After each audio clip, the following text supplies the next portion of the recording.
Well, it's that time of night. Welcome to Steve's Place, home of the uh, intrepid researchers. Anyway, before we get started with our guests, I'd just like to mention again about our conference, our memberships here. I'd like to encourage all of you to become exclusive members to the Tesla Tech channel. It's quite the bargain. $9.99 per month gets 30 years of alternative energy and health conferences.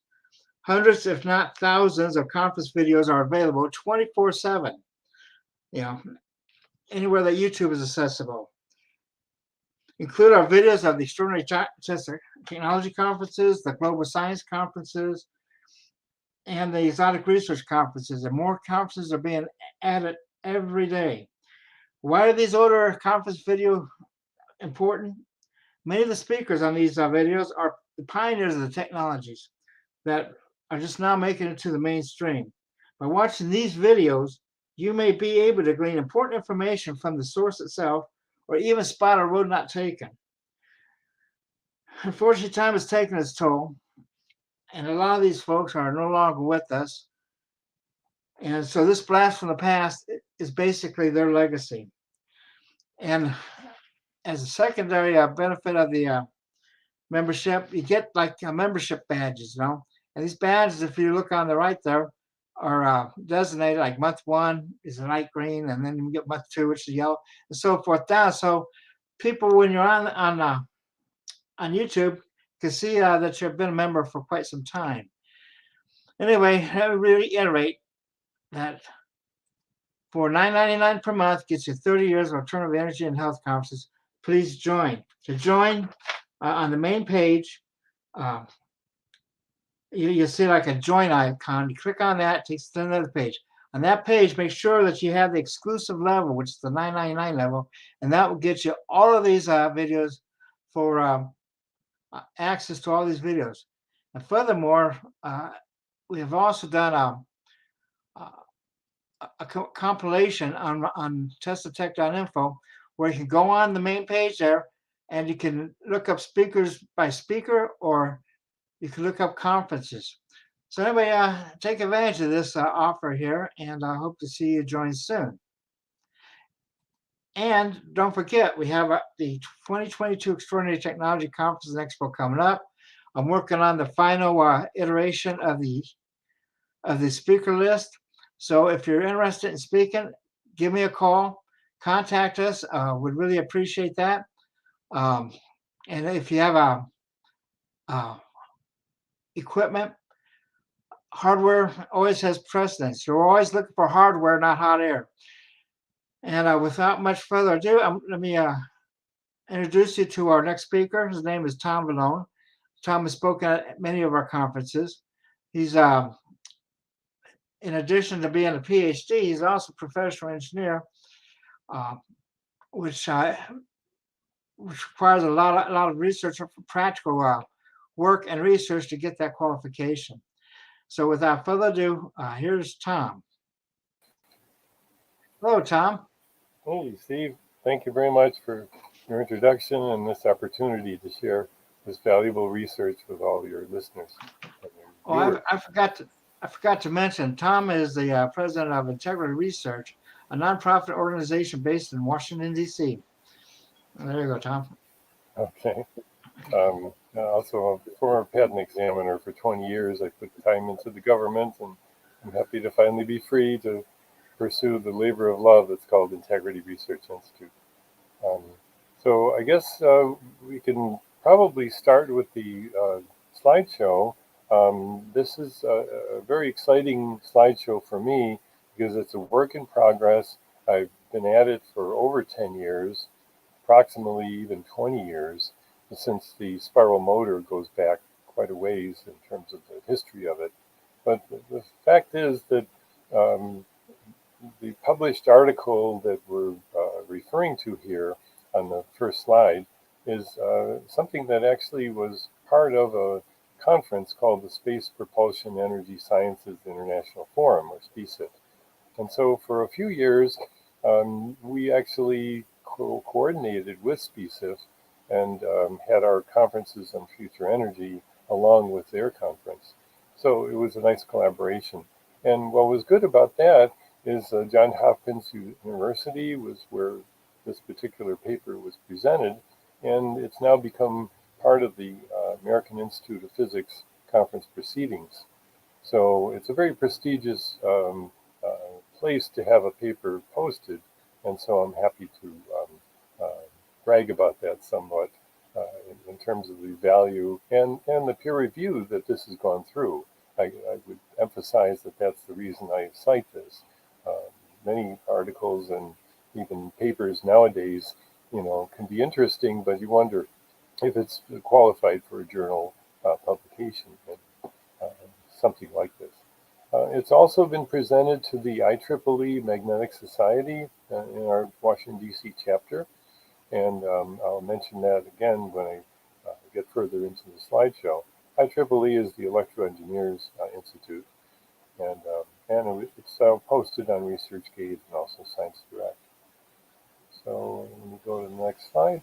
And now the history of of this particular invention called the spiral magnetic motor goes back to 1979 in Popular Science, and you see a diagram here that actually was the cover page of the article on this invention. And what was interesting is that the Japanese company called Kure Tekkosho had several Japanese patents on this invention, and it uses, as you can see, an electromagnetic switch for the what we call commutation, because at the end of each cycle, when the stator and the rotors are becoming farther apart in this particular embodiment, the something needs to switch the magnetic field on the rotor to keep it going for the next cycle. And unfortunately, they used an electromagnetic switch, which literally canceled any advantage you get from the permanent magnets. So it never made it to market as a result, even though it had at least a very nice article, as you can see here, being called a magnetic Wankel, because at that time the Wankel engine was popular and just been introduced into cars.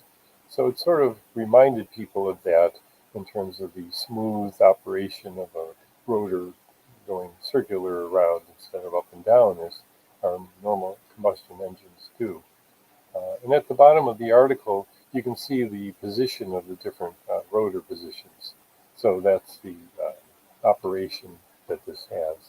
And Popular Science believed that it even uses less current than conventional motors.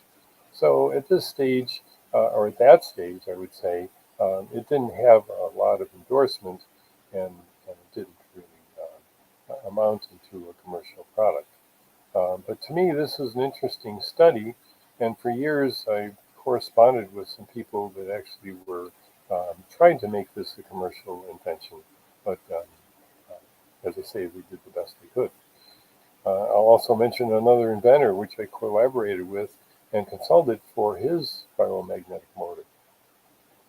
Now, to explain, the spiral magnetic motor is really a linear induction motor, and this is from the Shams outline page on motors, electric motors.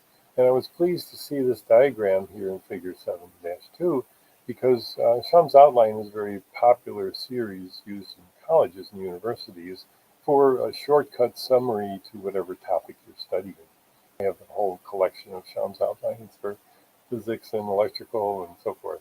But here you see the linear induction motor being shown on the right, and really what we're doing is going backwards here to fold the track that the linear induction motor would be propelled by into a circle. And that's a good explanation, really a spiral in this case. I was explaining how the spiral magnetic motor achieves its propelling force. And I'll try to explain that a little more in detail. It's something that's not intuitively obvious, but it's called the magnetic gradient. So why should we switch to magnetic energy? Well, first of all, we have a climate crisis happening. And I've taken this to heart in the past 5 years. actually in the past 10 years. 2006 is when this background article was published in Technology Review. So we can do the subtraction. We're literally talking about 15 years or so, 16 years. And the important part here is that Jim Hansen, who's a PhD NASA climatologist, was the author of this article. And at the time, I was very shocked. I don't know if you can read the table on the right-hand side, but it's on our website, integrityresearchinstitute.org. So you can see this on our homepage. It's linked to the original 400,000 year climate record.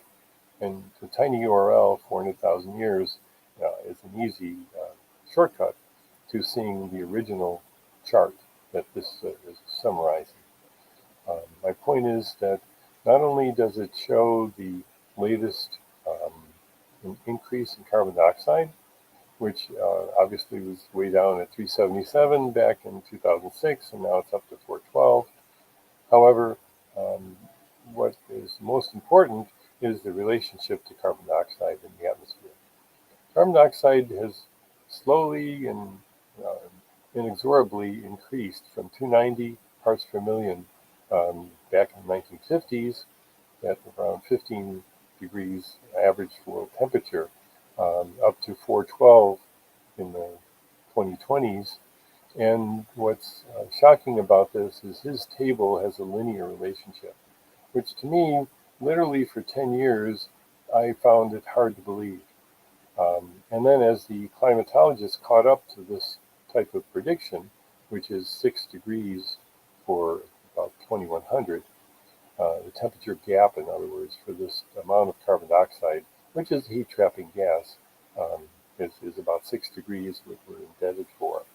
So we're up to almost 2 degrees in the cities, 1.5, and so we're not too far away for every 20 years increasing another full degree C. And the only way really to reverse that is to sequester and secure and capture gigatons of carbon dioxide. So my articles have been peer reviewed. I have half a dozen articles now. You can see them, for example, one of them is tiny URL predict warming, which is the best, longest article, that most in depth. And there's also a video on YouTube, climate video alone, if you wish to follow this anymore and examine the facts that I've discovered based on Dr. Hansen's impetus, which this graph started me going on. And here's the article that I'm referring you to. Actually, here's another one, tiny URL, global temp CO2. And this is the longest article. The other one is a shorter summary article. And what you see mostly is the cause of this, which I think we intuitively already know, but I was surprised to see it's a 3-4-5 type of ratio. Since 1950, which is right around within 1 year of when I was born, population was only 2 billion. Now it's up to about 7 billion. Population has increased 3 times, and over 3 times. Carbon emissions have gone up 4 times, and energy consumption has gone up 5 times. So this is the total responsible cause of everything exponentially increasing and becoming more stressful for everyone in the world, which will only get worse in the next few decades, unless we take radical action of international cooperation to start capturing gigatons of carbon dioxide, which is doable. It's not cost prohibitive, but it requires each country to contribute what we're doing right now in the space program or anything else. But the numbers are all in the article. And I'm happy to see the experts finally starting to talk about carbon capture from the atmosphere, because we're going to see more of it right away. And the tiny URL, global temp CO2, is this particular article about a linear temperature correlation. So enough about the climate. Let me now hopefully, by the way, this particular article of mine that is in this journal of geoscience and environment protection has almost 2,000 views and 500 downloads. So I'm happy to see that it really is a popular topic.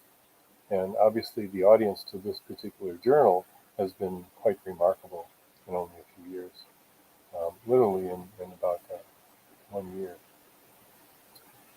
So moving on to the spiral motor, this is the other type of Kure Tekkosho embodiment that in 2001 Harry Paul Sprain decided to rebuild and replicate. So his invention you see here, which is also part of a video that I don't think we can trigger because we're limited on this particular uh, service. However, you simply see the rotor turn around as he releases it. And unfortunately, he was using the electromagnetic switch, which you can see with the two wires going to electrical outlet. And of course, once again, the investor didn't find this to be cost beneficial. But his patent can be reviewed if you're interested, 6954019.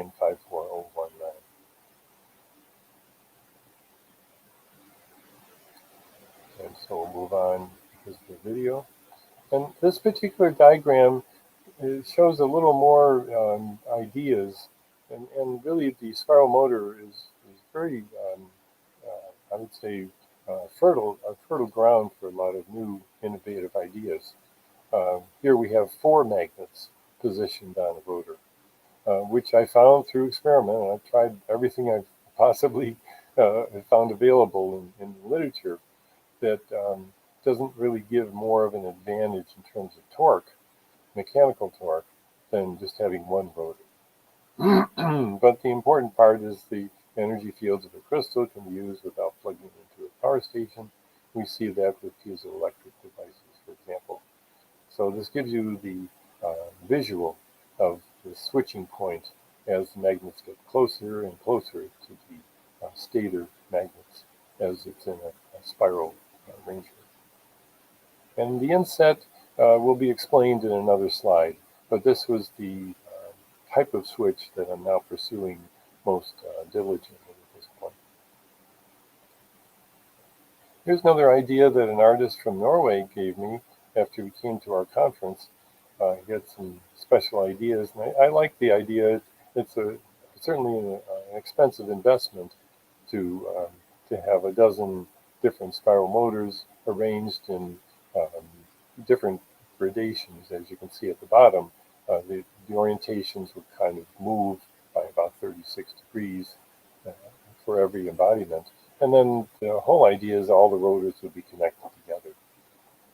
And he particularly believed that this would overcome the commutation problem with these motors. However, I've tried this as well with at least 2 or 3 of them, and it doesn't seem to overcome the commutation problem, which once again is more complex and baffling than meets the eye. Now we have a 2-minute video that I prepared for our Indiegogo campaign back in 2017. Hi, I'm Tom Valone, and today we're talking about the spiral magnetic motor, permanent magnets powering a motor. This is a small demo showing a neodymium magnet in the center, and as I push it just slightly past the commutation point with my finger, 90% of the cycle is powered by permanent magnets. Now, this is also something that I've published in American Institute of Physics journal and also other conference proceedings, showing the power that's generated, the torque that's generated, and the potential for making this a self-sustaining motor. As you can see on the meter, we have 5,000 Gauss on these magnets, the larger ones. It's a half a Tesla, and the same principle works here. Once we're past the commutation point, it's powered by permanent magnets. And as we scan over to the left-hand side of the screen, we're also looking at another permanent magnet motor that's on a data acquisition system with phototransistors to be able to time and also take the data. So what we're really aiming at is the potential for switching both the commutation points with wagon wires that are designed to produce strong electrical signals without power input. These have been used in hotel doors for years with no batteries and just a magnetic switch that triggers the Barkhausen collapse. And also what I'm very excited about is the magneto piezoelectric. zero power input, just voltage is necessary. So a slight voltage from the wagon wires could power this. These have already been built from terminal D. And let me show you exactly what we're talking about as the best model available, and that is the dual spiral. And as I just slightly change the magnetic field at the critical point, which is a sensor that's needed, that's all, we can actually look at the future of magnetic power, which can be charging your electric vehicle and also providing electricity in the home or anywhere on Earth. So I look forward to your support, and thank you for giving me this opportunity to help the world. So in 2 minutes, you've seen the entire slideshow. Actually, we have much more to share with you, but that's a good intro. And as you can see, the tiny URL is listed at the bottom here if you're interested in seeing the Valone SMM. So we move on to the various other styles of magnetic motors, and the gradients are what we're talking about here. And I want to emphasize the fact that in general, gradients are very common. Thermal gradients used for heat pump, the voltage gradient is used for electricity pumping of current and various other motors. The gravity gradient used for hydroelectric power. I was raised in Buffalo, New York, right next to Niagara Falls. Tesla's very big generators using exactly that, a gravity gradient to generate electricity. And pressure gradients for natural gas. But unfortunately, the magnetic gradient's never been used. And people at various lectures I've given actually doubt that a magnetic gradient is possible. So that's why I started to prepare the slideshow and the journal article to kind of give more explanation to what a magnetic gradient really is. And seeing that I taught community college for a number of years, I came across very simple explanations for complex subjects that are here in this slideshow. For example, once again, from Sham's outline, on the left-hand side, we see the Stern-Gerlach experiment using and measuring electron spin. Now, what's fascinating about this is here exactly you see on the left-hand side a triangular magnet and a rectangular magnet. And what's interesting is the triangular one on top is literally creating a concentrated magnetic field. All the magnetic lines of force converge on that point that's suspended above the rectangular magnet. And it spreads out over the top of the length of the rectangular magnet. Well, literally, that is a magnetic gradient. So that's the simplest introduction that's been in the literature for years, including the equation which I used for the magnetic gradient. And on the right-hand side, which I found very interesting and fascinating, is the Hartman patent 4215330, which I studied in detail and actually built and tested, that has a magnetic gradient built into the spacing of the magnets. The top view, for example, shows you exactly how you can space the magnets. I invite the experimenters that are watching this video to build one of these. And from the patent, you can literally print out this diagram, enlarge it to the size you want to use, buy some very inexpensive neodymium magnets that are available from several magnetic suppliers. And certainly you can contact me if you want the links to the one I use. And you see a side view here as well, going up a 10-degree incline. And so this is a fascinating embodiment of a magnetic gradient used to propel a ball bearing up to the top. And he has a very innovative style of larger magnets at the end, spaced farther apart and at an angle, enough to propel. And we talk about a commutation point where things slow down and stop and reverse. Well, he's overcome that. He literally causes the ball bearing to fly off of the end of this. And literally, in one of the diagrams, he shows 3 of these ramps where the ball bearing literally could fall into the beginning part of the second ramp and continue for as many as you want. So this is a good example of a magnetic gradient doing work. And here's a top view, once again, of the Hartmann patent and compared to the original Kure Tekkosho spiral magnet track. And so what we find is the two equations that are involved in either the linear version or the circular version are very similar. They're using the magnetic moment cosine of the angle, which would be 1 of the magnetic field, and then the magnetic gradient, which is the change of magnetic field, to the change in distance, either theta, circular distance, or z. In this case, z is labeled on the right-hand side of the Hartmann patent diagram, and that's a linear distance. So that is the explanation for non-mathematical people, that delta B over delta Z is really the magnetic gradient. Change in magnetic field over change in distance.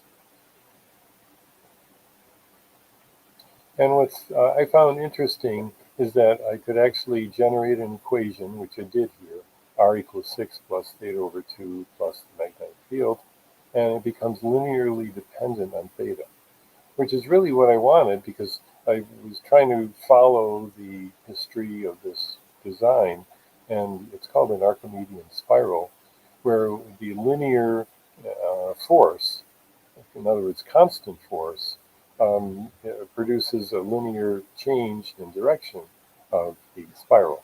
And this is a mathematical diagram on the right-hand side of the actual generated data points from the equation that I'm sharing with you.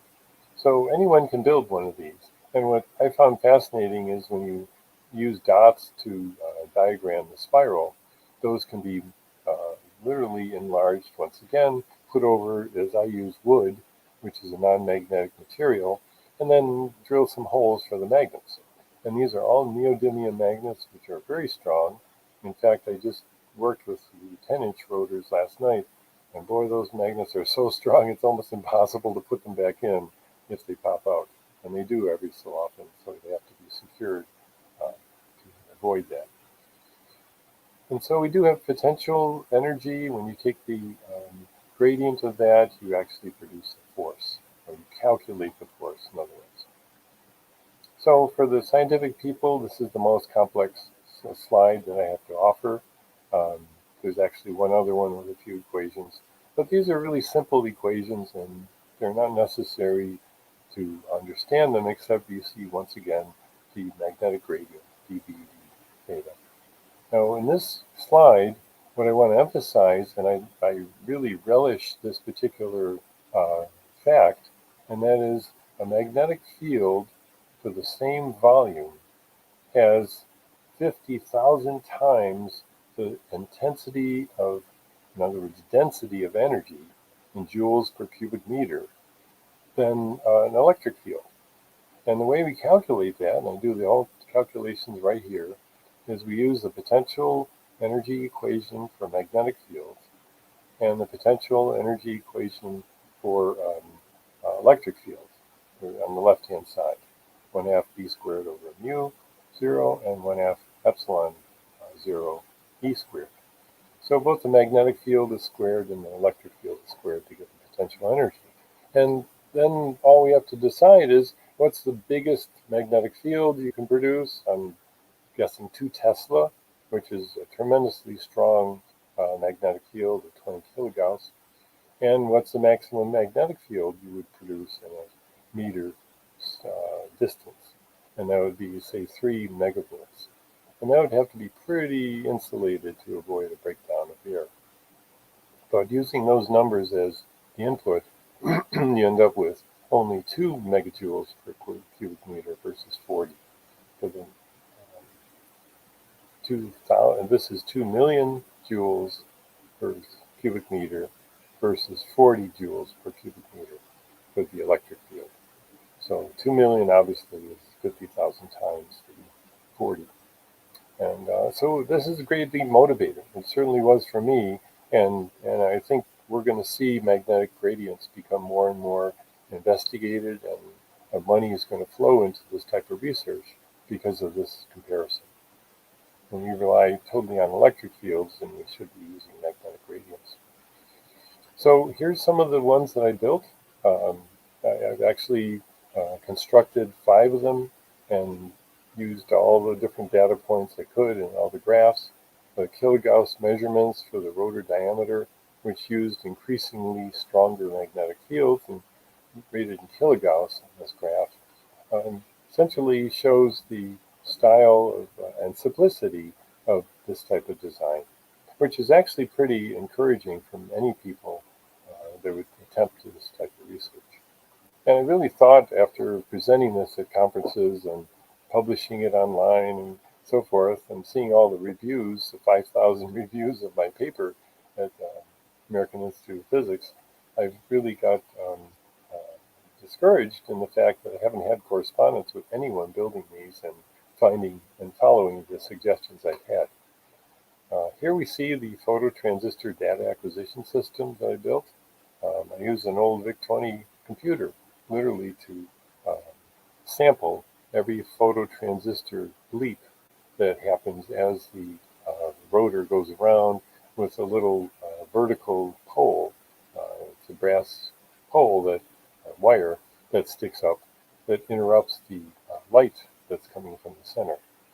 So the phototransistor concept is very simple, and what's exciting is that I was able to get all the data points I needed, which are graphed on this particular graph here.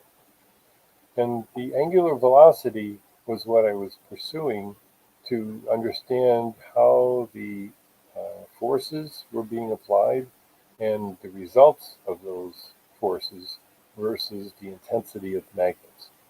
Because I thought, oh, well, if you have a very strong magnet and a big rotor, that's going to be the best one.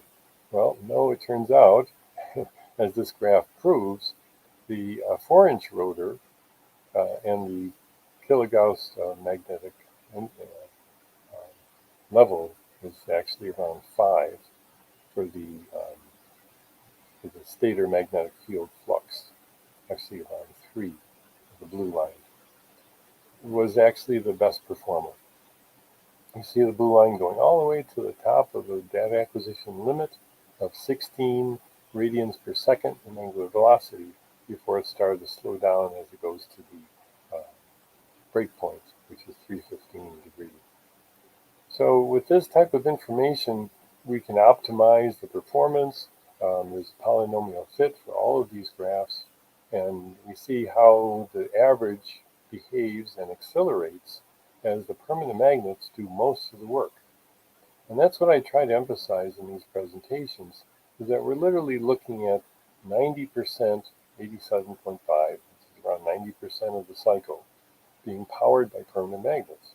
And to me, this is very exciting, because all we need to do is figure out the slight change and switching of magnetic fields.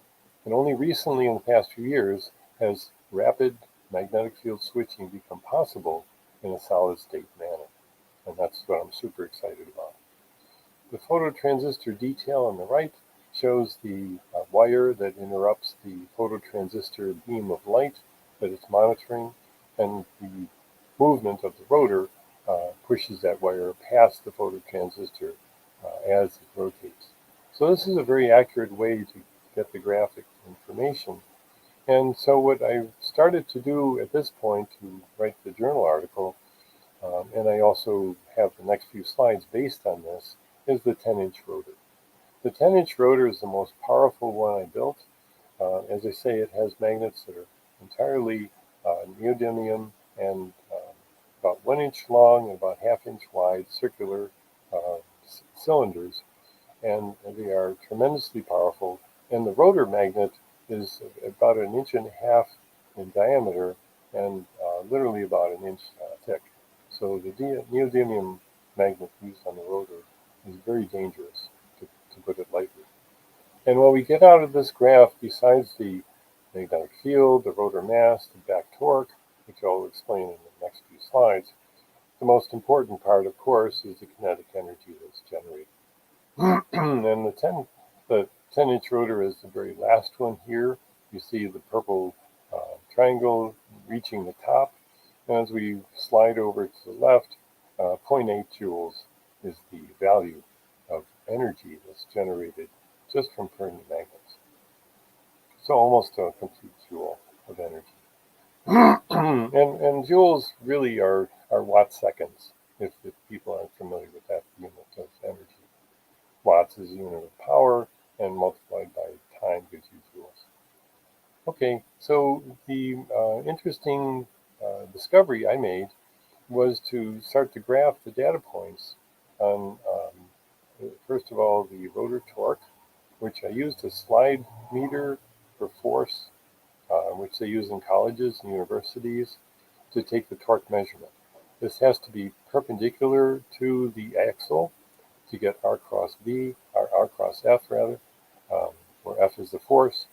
And so I'm measuring the force within a decent amount of accuracy at about 30 degrees around the cycle. So that's how I got all these data points. And what was interesting is when you finally get the torque measured, the potential energy can be calculated and then graphed. And to me, this negative work region and the entire top graph, how smooth it looks, was really a work of art to me. I was surprised that nature works in such a smooth, um, very very regular fashion when the measurements at the bottom of torque look pretty irregular. So what we see and learn from this graph, and the vertical red line gives everyone the switching point, and that is at 315 degrees, all of a sudden the increasing slope becomes decreasing slope. And that's the most important discovery, because then there's positive work being done literally to slow down the rotor from 315 up to 360. And that's how we get the 87.5%. So we're starting at around 0.8 joules, as I explained, and the work that's being produced is about half a joule. So the friction and air resistance and whatever else you want to relate to the performance still ends up being a very respectable, about 75% accuracy, or efficiency rather.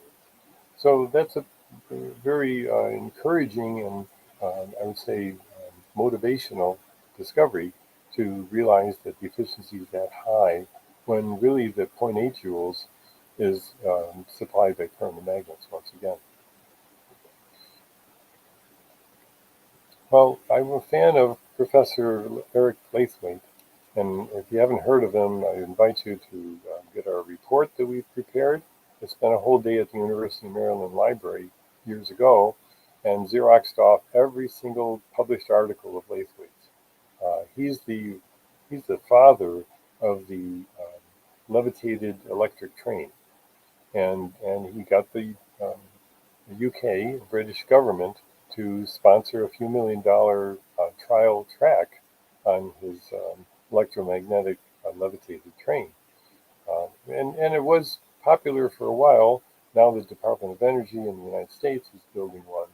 And I even talked to some of them at one of the conferences, and they didn't know about Eric Lathwaite.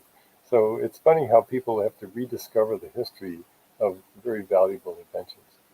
Well, Lathwaite was a genius. He worked with gyroscopes. He had lots of, too many inventions to summarize in this talk. That would be another whole presentation. But what I found very valuable and relative and related to this invention is his discovery of favorable hysteresis currents. Hysteresis is a phenomenon that if you have a metal plate near a magnet and you try to move the magnet nearby that plate, it will resist it. It's the same Lenz's law that occurs when you try to put a magnet through a coil. You get a back EMF and back torque, or literally a back EMF that causes a movable force you can feel. And in fact, the interesting experiment, if you don't understand this, is to go on some of the popular websites like what is it, Epson Scientific, And they literally sell a copper tube where you put a ball permanent magnet in the top, and you think it's going to fall down very quickly. Well, it doesn't.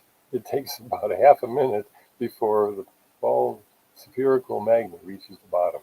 And that's the proof of exactly what I'm talking about. So hysteresis has always been a negative, retarding force that people try to disperse and shield from. Well, in this case, what he discovered was that with the right material and the metal and the thickness, you can actually get favorable resistance. In other words, favorable hysteresis of reverse magnetic field if you use the right materials, because there's a delay in the reaction of that metal. And with a little serendipity, I came across a ferromagnetism textbook when I was working for the government by Bozorth, Bozorth, 2003, J. Wiley and Sons, and he explains hysteresis equation and exactly how to manipulate it with only the permeability and resistivity, which to me was such a simple answer to the question I had of how you quantify Lathwaite's invention. So I rapidly went through these equations, and literally you just play with the permeability, which in this case you want to reduce. So aluminum and copper are the least permeability, magnetically that is. And the delta is distance or thickness. And about 1 centimeter thick produces a good choice, because then it turns out the relatively slow buildup over a tenth of a second will cause the magnetic poles, in other words, the circulating electrons, to be precise, in the aluminum or copper plate to actually become attractive instead of repulsive. So I can't wait to try this. This is one I have not tried yet, um, just for lack of time and motivation. But this seems to be an interesting experiment to take more measurements of. So the spiral motor on the axial design still has research that can be applied to improve its efficiency.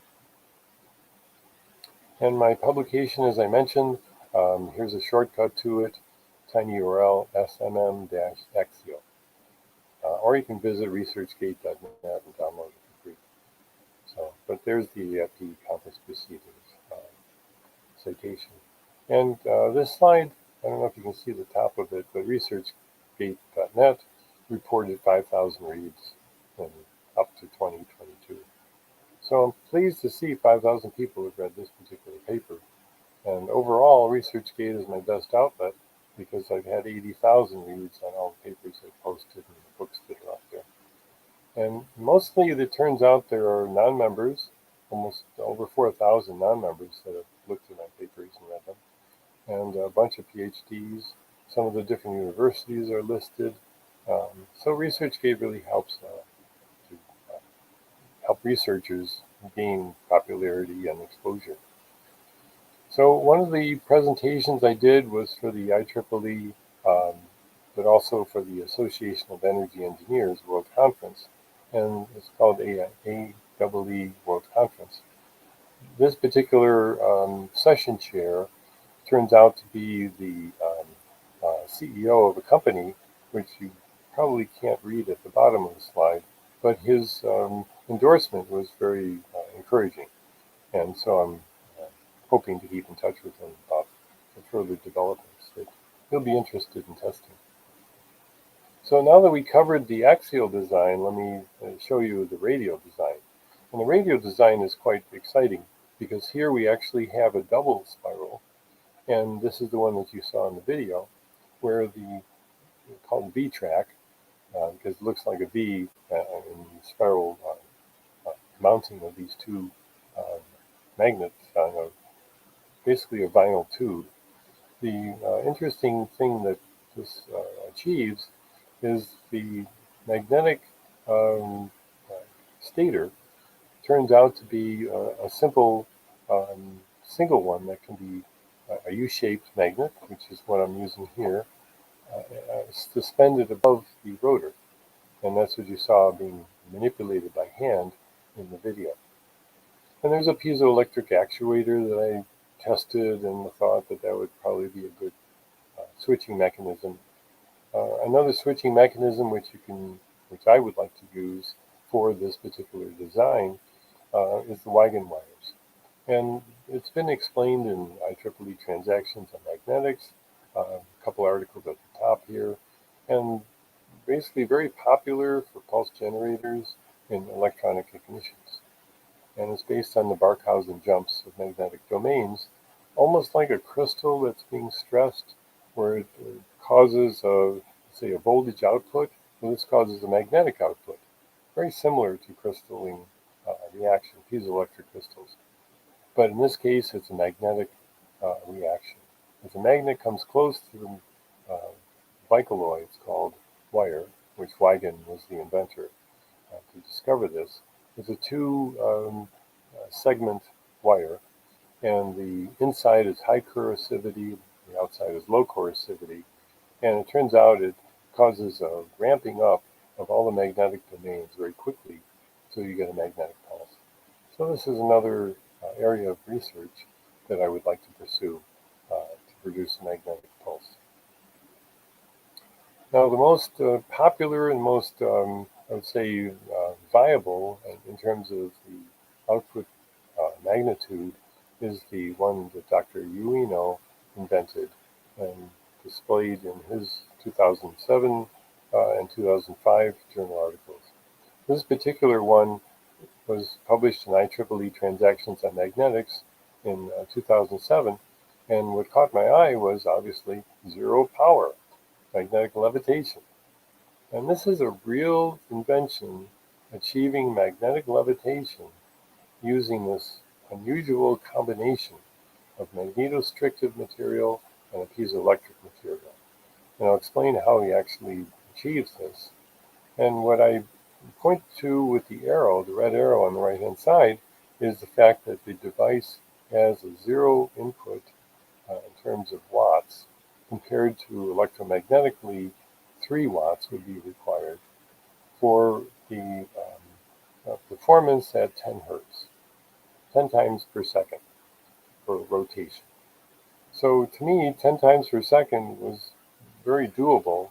I don't necessarily want to strive for high rotation speeds at this time. And so what he's predicting is that the voltage input would literally be at least a couple hundred volts that you see below. And the interesting point is that with the 10 hertz behavior or performance, you literally don't dissipate any electricity, except for the initial electric charge that gets accumulated on the piezo material. So, and the diagram of his device is here, that's inserted from the article, and so it gave me the incentive to combine these two in a vise. And so I corresponded with the University of Maryland, and Dr. Flateau and Park were kind enough to come to our lab. And as you see, I'm standing in the middle here in the midst of my IRI lab. And Dr. Flateau was very cordial in inviting me to work with her, because she knew Dr. Ueno from Japan, Tokyo University, and was familiar with his work and also this particular combination. They are basically experts in both piezoelectric and magnetostrictive devices. And she happened to be a professor of aerospace engineering. So at first I thought the proposal from them for $30,000 was fairly reasonable. However, I corresponded also with Hathaway. George Hathaway is a colleague of mine in Toronto. And here's the vise that he created for me for just a couple $1,000. Here's his full-size render that he used. He's able to machine stainless steel, which I was very impressed with. And we're comparing this with the Dr. Ueno diagram at the bottom here. And I think George did an excellent job, including he added these two triangular field delivery concentrators on the top part where the magnetostrictive device is located, to allow the magnetic field that's generated to actually have a pointed direction for the output. And that's what was missing from Dr. Reno's vice diagram. And so here we see another diagram of the Hathaway construction. And I give all credit to Hathaway International in Toronto, Canada. If you want to see some unusual work that he's done, go to the website. It's a fascinating company, and George is a unique professional engineer that's able to do almost anything you want, including testing Podkleddnoff's impulse generator and various other surrounding interesting inventions that have appeared over the years. So the magnetic switch was basically replicated with the magnetostrictive rod in the center and the top chamber, and the piezoelectric cube in the bottom chamber. And I very rapidly ended up destroying one of the piezo cubes because I didn't have a linear force actuator to alert me to how much force was being applied by the 100 volts that I had to apply to these wires. So when you destroy a piezo material that's worth $1,000, it sort of slows down the research progress somewhat.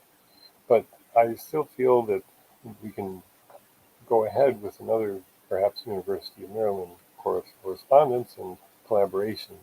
And probably I'll end up approaching DARPA or some other agency for funding for this type of continued research.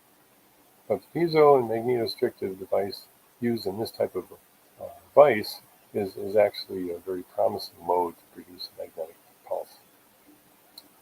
And in this slide, we see the internet's filled with lots of V-track and spiral combinations on various circular rods and circular plastic and non-permeable brass cylinders. Unfortunately, what you find in every single one of these inventions, including this handheld stator magnet, which doesn't really account for very much, is the fact that none of them have overcome the switching point or commutation point. So, and Rupert here, Rupert 33 video, attempts to give you the best convincing video proof. He takes apart this entire assembly and puts it all back together and attempts to prove that it runs by itself. Well, if you go ahead and build it, which I did, it doesn't move by itself. It gets stuck at the commutation point like all of them do. So I seem to be a pioneer in the research on this particular invention that seems to have a solution that really just requires the money to be thrown at it to really conquer the magnetic field design. And if I had time, I would throw in polymagnets. Polymagnets.com deserves some credit because they actually have custom-made magnets, which I also find very intriguing and possibly interesting to provide a gradually increasing ability to provide a magnetic field that's very, very quickly introduced to the rotor. And that's all it takes is a very quick pulse or a quick magnetic field that appears as part of the cycle. So at the top of this diagram, which may seem a little complicated, is basically an axial design, which we reviewed in the beginning, and then the radial design, which is on the right-hand side, and then the various low-light energy harvested power circuits that even the latest Tabata graphene fluctuating devices in the microwatt range. I'm corresponding with that company, NTS Innovation, .TV. That seems to be an interesting way to literally not even have to use low light for the circuitry that would power this device. And polymagnets is mentioned at the lower right-hand corner here in one of the boxes, which still deserves some testing of the possible designs to purchase from them. And then the left-hand side shows the lathe weight eddy current favorable designs and the piezo actuator we can find. So in the Wagon bundle, which is also another avenue of research. So that simply summarizes the technical part of the slideshow. And the commercial applications, which I feel obligated to share with everyone, is the various images you see here, basically showing that any vehicle could benefit from having this type of onboard charger for the electric batteries, torque production for the wheels, even braking possibly, which would be a reverse flywheel that could literally be engaged as needed, especially if you're on ice or sliding across some surface that doesn't give you any traction. Um, it's possible that this has more applications even in fluid pumping and motor replacements. And who knows, maybe it can be used in a circular fashion on saucers as well as space ships and trains as well. Because it's a torque producer as well as a possible electric generator motivational motor. And here's a sample of some of the more popular books. I didn't throw the electrovitics books in there, but everyone seems to know about that. It's one of our best sellers. But The Future of Energy is the latest one I produced, edited for Nova Scientific Publications. It's a hardcover, more expensive uh, reader anthology. Nikola Tesla's Electricity Unplugged is one of my latest books on wireless power transmission. I was happy to get actually the best experts around the world to contribute chapters to this book. So if anyone's interested in how the wireless transmission of power is actually achieved, this has the latest information, including Dr. Jim Corum's contribution to the what's called the Xenic field, or the Xenic transmission through the ground of the Earth, as well as the Earth ionosphere cavity. And the Zero Point Energy book actually is now becoming more popular because Zero Point Energy is a contributor to the Graphene Energy Harvester, or GEH they call it, which I referred to as Dr. Professor Sabato's invention at the University of Arkansas. He's found a perpetual oscillation that can actually generate microwatts of energy, microwatts of electricity. And the chip that will embody that is coming out this year. So Zero Point Energy is going to be even more popular than ever. And we do have some products. This is my last slide to give you an idea of the products that Integrity Research Institute has produced for consumers and people interested in bioelectromagnetics. The bioelectromagnetics healing book is included with these for free. The energy chair, we call it, Premier 4000, is at the top.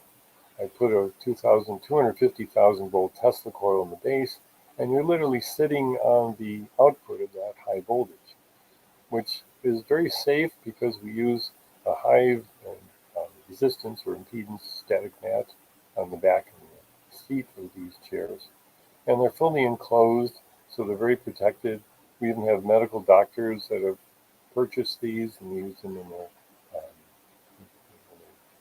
hospitals. So it's exciting to see the historical benefit and the current benefit, which Nikola Tesla lit a light bulb in his hand using one of these chairs, one of these devices. So it's kind of exciting to refer to his original picture when he used that as a label for the chair. And the Likovsky Premier 2000 is a specially made rendition of that invention by Mr. Likovsky, and it also has a 250,000 volt Tesla coil in the base. But in this case, it's radiating the electrical energy to the person sitting nearby. So you're getting a bath of particular discrete frequencies on gold, silver, and brass antenna rings. And it has removable side panels, so you have easy access to any of the insides if you need servicing, or if you want to do servicing years in advance. And on the left-hand side, we've sold hundreds of these EM pulsars, which resonate to within 5% of the 7.8 Schumann resonance, and also have this 25-second nanosecond rise time, which Dr. Glenn Gordon designed. And that's bioenergydevice.org. Thank you for your attention, and if you have any questions, I'm happy to answer them. Thank you, Tom.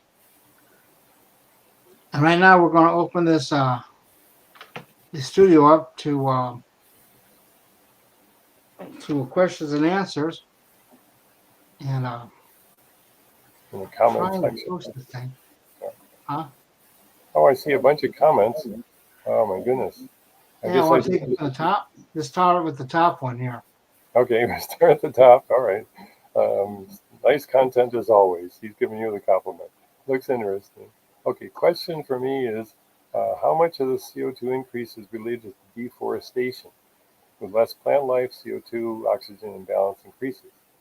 Okay, for Mr. Paul Searles, I would refer him to the paper.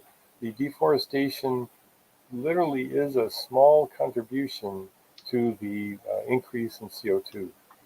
Literally so small that even if the entire rainforest of the Amazon disappears, which is expected, as unfortunately, because it's already going through a desertification process, deforestation is being replaced with people that have this billion and even trillion tree goal. But to be very succinct in my answer, I would say a very small percentage of CO2 is related to that. The vast amount, which is 40 gigatons per year, it's around 38 since COVID slowed things down a little bit, but 40 is the round number of gigatons per year we have literally put up in the air every single year since 1950. And it has a slow increase in amount. I mean, just lately it's 40. It's been intended to increase perhaps even more, but that stays in the atmosphere forever. In fact, I saw one scientist describing the original CO2 from Model T Fords is still in the atmosphere. So that's my answer to it, and the numbers are staggering, but still they can be captured. Idea of magnetic vortex is the next question by Charles Watson. Using a gravity and magnetic fields, F equals ma. Well, the magnetic vortex is interesting. Perhaps it could be helpful for doing some switching, but I'm not sure if you have a small device that can be focused and produce it within a millisecond or half a second at the most, I'm interested. But otherwise, if it's a slow appearing and disappearing magnetic vortex, we probably pass it on to something else. Also, Paul has a question about permanent magnetic static fields, like a frozen waterfall, or stationary, like a regular waterfall. Well, I guess both of those are visualizations, the frozen waterfall or the regular waterfall of a magnetic field. Magnetic fields, to be honest, are very mysterious because they're invisible. They go through everything except for metals, permeable metals, that is. And it's very hard to shield them, especially if they're alternating. But in this case, I'm doing permanent magnets, and that's what we're working with, is a static magnetic field like a frozen waterfall. And they do have a pretty good range. We've got quite a bit of strength to them as well. And of course, Pat Bailey is going over the deep end with the TR3B comparison. Um, Something about the bottom graph being 1.5, and we narrow down the physics to get it working well. Will it be immediately classified? um, Probably so if it works really efficiently. But no, I don't believe that we have this problem nowadays. Years ago, perhaps in the 1980s, when there was a lot of paranoia about free energy and especially anti-gravity propulsion, then I think we probably would be concerned about classification. And I saw that happen at the patent office. There's about 5,000 patents that are classified or what they call secretized in a vault. And if you're interested, you go to the is it AEC? But there's a particular science Federation of American Scientists, FAC.org, FAS.org. I'm sorry.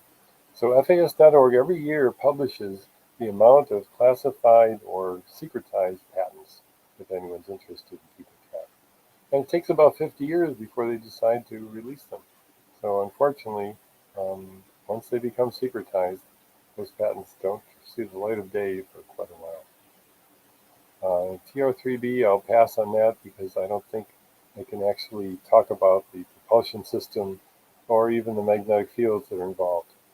But the Searle effect generator, now that's certainly, I have a soft spot in my heart for John Searle and the Searle effect generator, the SEG. I unfortunately, because I get very enthusiastic about some of these inventions, I unfortunately started to promote the SEG to the point that when I saw some Russian inventors talking about it and literally presenting a working model, supposedly, I ended up collaborating with an investor who put a few $1 million into trying to reproduce the Russian replication of the Searle device. And we had this picture on our website for years. Unfortunately, it never self-generated and self-rotated as it should. But it's still a product that, to tell you the truth, I know 3 people, including John Searle, that had UFO experiences when they were young and then started building things. And to be honest, all 3 people never succeeded in fully achieving operable models of what they envisioned or dreamed about. Uh, Thornton is the other one. Roy Thornton was a real estate agent who started after his missing time and UFO experience, started building inertial generators, inertial propulsion generators. So in this case, I would say Searle effect is an implant from who knows where, and we humans may not be enough educated in magnetic fields to fully rebuild what Searle perhaps did as a very inspired young man. So it's still on the shelf for somebody with a lot of insight and genius to go further. And the flywheel storage device, that's very good, Charles, to refer to that because they didn't give enough coverage in the slideshow to flywheels. I corresponded with a flywheel company with the aspect of having the magnets mounted on an actual flywheel disc and put into a vacuum chamber so there'd be no air friction, and then rotated, who knows, at 10,000 RPM perhaps. Uh, that's sort of a future embodiment, perhaps, when we want to have stored energy at high speeds that also perhaps would be built up with the permanent magnet spiral motor. So, so this is a very good thought. I'm not sure if the flywheel device would generate power, but the combination seems to be attractive for researchers in the future. And see that Michael is talking about the same Heinz work with the Tesla electromagnet, and he wants to talk about regenerative acceleration. Well, I guess we'd have to research St. Heinz' work more particularly, but I hesitate to involve myself with any electromagnet because that's where you lose energy. And if we can't do it with permanent magnets, then electromagnets are definitely going to be a losing proposition. So regenerative acceleration is questionable, and you certainly have the second law of thermodynamics to worry about even when there's some violations that are possible. But overall, I pass on that as a possible solution to the spiral motor. And what do you recommend to a garage engineer? Well, go ahead and try to build one of these spiral motors, either the V-track, as you saw at the end of my slideshow, or the um, axial design on a board, literally a board with a cutout circle and a nice little bearing. So it's fun to build them and see that they rotate really well. You can also do it on a linear track, which I have in the lab here, which propels something all down the track very nicely. So garage inventors can certainly get into this game, and there's plenty on YouTube to give you inspiration. Thoughts about the MEG from Bearden? Well, my jury is still out about the assessment of the MEG. From the patent, we get the impression that it's an embodiment of 3 other patents that are very conventional. However, I've heard experts tell me that there's more to the MEG than meets the eye, and it really is an over Unity device. But since it hasn't reached the market, we're still in the speculative phase, that we find, hey, there's plenty of inventors. I knew Guy Obolensky for years that had a free energy generator that he literally built and was so scared with the energy output, he never built it again. So I feel for years now that free energy is possible. Dr. Sabato, Thibado, from the University of Arkansas, is probably the best proof that free energy is possible, because the articles that have been published by him and about him um, say exactly that. We have a continuous generation of electricity from his oscillating graphene field. So, Mike Marston's Mach 1 inertial propulsion engine and linear thrust engine may be related to Mike Gamble. I would refer you to email Mike Gamble and ask, is that related to my invention? Mike Gamble luckily has this very prestigious relationship with Boeing. He worked for Boeing for decades and built a very large um, inertial propulsion device that actually was used to keep satellites in orbit because it produces a small amount of force. And so I was lucky enough to get him to build tabletop versions of it. And we've been successful so far. We're working on a journal article together which documents the progress of that invention. So I refer you to Mike Campbell for that. And the next one, we're talking about a photograph of anti-gravity craft. Compared to normal craft, what would be the signature to a different temperature? Yeah, actually, that has been, as the Navy reported, a signature or an identifying feature of UFOs. And I have a whole UFO presentation that's online if you're interested. It's on our website, integrityresearchinstitute.org. And basically, there are a lot of interesting characteristics of UFOs, including the anti-inertial um, movements, very quick acceleration, turning on a dime, and so forth, that are characteristic of that. But different temperatures are also, even a lower temperature registration has been documented. So there is infrared that's been measured by the Navy when they've tracked a few of these. And that's what you see in all the shows nowadays, including Ancient Aliens and various other movies out there. And what would be indicative of pulling of energy from the surrounding? Well, the best one, as I referred to now a couple times, is Sabato's graphene energy harvesting device. And there's the company, as I've explained, ntsinnovation.tv, that actually is now building a chip that includes small little microscopic versions of his oscillating, fluctuating graphene fields to produce microwatts of electricity on a perpetual, continuous basis. And they haven't, once they've built them, they can test the lifespan of how long they last. There's no indication that you'd have any trouble seeing years of electricity output. So pulling energy from the surroundings, in this case, they attribute it to the thermal energy they're converting. And Garrick Modell from the Colorado State University is another reference I would refer you to for zero-point energy devices. And he's particularly invented rectennas, he calls them, which are using thermal energy and rectifying through a diode, which I've also pursued in the various papers I've talked about and published. And the thoughts about spinning magnets and time dilation, I wouldn't relate the two at all. Time dilation is going to be something you're going to see at high speeds.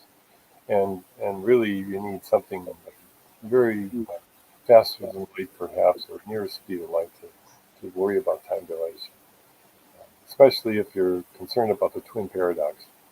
So we'll pass on that one. Negative temperature delta for an anti-gravity craft, pulling energy from the surrounding for power. Well, that's actually a phenomenon that is a little beyond this particular presentation, but I'd be happy to go in depth in a UFO presentation. because I've seen reports of exactly that kind of phenomenon. In other words, temperature decreasing. And actually, I should admit that the Cyril device apparently had such a change of temperature surrounding it when it was working. At least that's what Sergey talked about from the reports that he had from the original Russian device. So perhaps the temperature change is possible for a rotating magnetic field for an anti-gravity craft. I'm not sure if we've seen that or anyone's documented that, but it's not beyond possibility.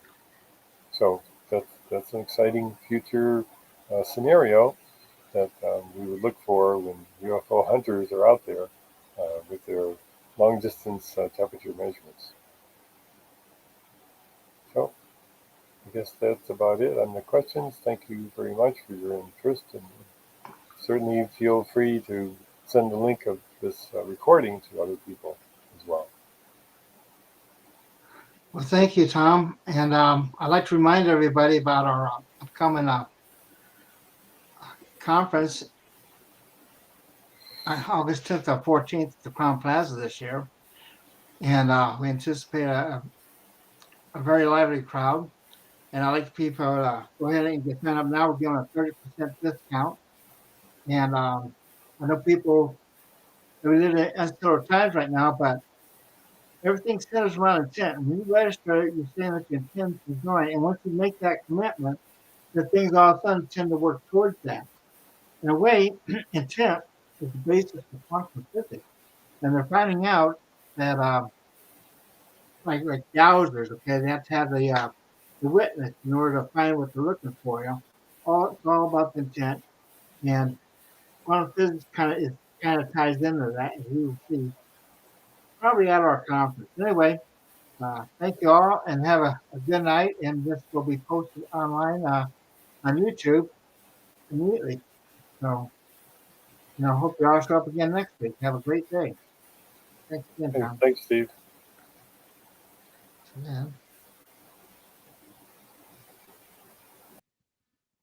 broadcast.